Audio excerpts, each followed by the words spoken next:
What 3 letters can turn a girl into a woman? 3 letters that can turn a girl into a woman. I'm coming.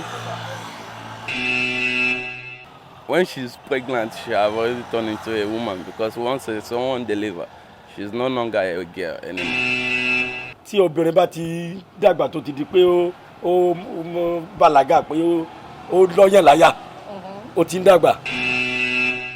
Obìnrin tó bá ti di pé ó ń lọ lọ́nà tọkùnrin ń pè ó ti ń dàgbà. It's very simple now. It should be WM. You're very stupid. Because when a MAN is for man, so if you add WM, in English it's called suffix. Will you keep quiet?